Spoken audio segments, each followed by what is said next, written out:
Sir 2019 तो BJP ने जीती थी, इस बार क्या संभावना महसूस कर रहे हैं आप बताएंगे? इस बार भी भारतीय जनता पार्टी चुनाव जीतेगी। किस तरीके से चुनाव जीतेंगे? समाजवादी पार्टी तो कह रही है 400 हार, बीजेपी कह रही है 400 पार।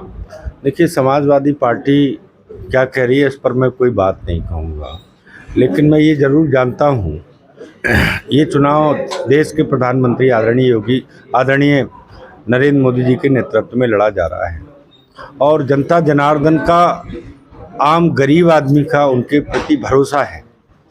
उन्होंने आज़ादी के बाद 2014 में जब वो प्रधानमंत्री बने तब से लेकर अब तक उन्होंने गरीब कल्याण के लिए जितने काम किए हैं, किसानों के लिए, पिछड़ों के लिए, दलितों के लिए जितना काम किया वो आज तक कभी हुआ नहीं। देश में इंफ्रास्ट्रक्चर का डेवलपमेंट जितना हुआ वो आज तक कभी हुआ नहीं। तो देश के प्रधानमंत्री जी ने सभी समाज के लिए, पूरे देश को आगे बढ़ाने के लिए बहुत काम किया है, इसलिए जनता में बहुत उत्साह है। विपक्ष के पास कोई मुद्दा नहीं है, कोई चेहरा नहीं है, कोई नेता नहीं है, बस वैसे ही हवा में कह दिया कि कुछ 400 ये वो, इससे कुछ नहीं होने वाला है। सर बदायूं में 2 बच्चों की हत्या हुई थी, कुछ ने एक आरोपी का एनकाउंटर भी किया था। शिवपाल यादव उस एनकाउंटर को नहीं थे, क्या कहेंगे? देखिए, शिवपाल यादव का स्वभाव गुंडई का है, तो गुंडा तत्वों को वो हमेशा संरक्षण देते रहे, गुंडों के वो सरदार है, सही मायने में मैं कहना चाहूँगा। तो इसलिए उन्होंने कह दिया, लेकिन बीजेपी गवर्नमेंट में 0 टॉलरेंस है। जो गुंडई करेंगे, माफियागिरी करेंगे, वो योगी आदित्यनाथ जी पसंद, ये सरकार को पसंद नहीं है। इसलिए जो जैसा करेगा वैसा भरेगा, और गुंडागर्दी तो बिल्कुल इस सरकार में हो नहीं सकती है। समाजवादी पार्टी लगातार प्रत्याशियों को बदल रही है, बदायूं में फिर आदित्य यादव के नाम का नाम आ रहा है, क्या कहेंगे इस पर? क्या देखिए, वैसे तो ये उनका इंटरनल मैटर है, मैं ज़्यादा कुछ बोलना नहीं चाहता हूँ, लेकिन फिर भी मुझे लगता है कि चाचा को भतीजे ने फंसा दिया।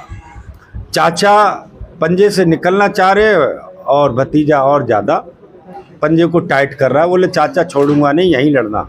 वो जान रहे हैं हार हो रही है, उनको हार दिख गई। इतने दिन में सर्वे कर लिया, जनता में बैठने के लिए जगह नहीं मिल रही है, और इसलिए वो प्रत्याशी बदलने की बात कर रहे हैं। और उनके लिए प्रत्याशी भी बार बार अपने ही परिवार से आ रहा है, कहीं बाहर से नहीं आ रहा है। देखिए, बीजेपी की खूबसूरती है, यहाँ सामान्य कार्यकर्ता, बूथ का कार्यकर्ता, मेरे जैसा सामान्य कार्यकर्ता आज लोकसभा का चुनाव लड़ रहा है।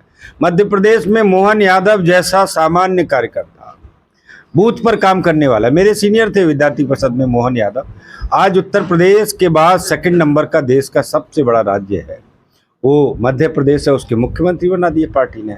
तो पार्टी बीजेपी है, वो कोई पार्टी वार्टी थोड़ी है, परिवार की पार्टी है, परिवार ही लड़ रहे हैं। पूरे प्रदेश भर में परिवार फैल गया है। क्या मैं पूछना चाहता हूँ, कोई और यादव नेता नहीं है जो ऐसा नेतृत्व मैं जानता हूँ 20 या 50 नौजवान यादवों को जो बहुत कैपेबल है, बहुत लीडरशिप है, बट उनको अवसर नहीं मिलेगा, कभी भी अवसर नहीं मिलेगा।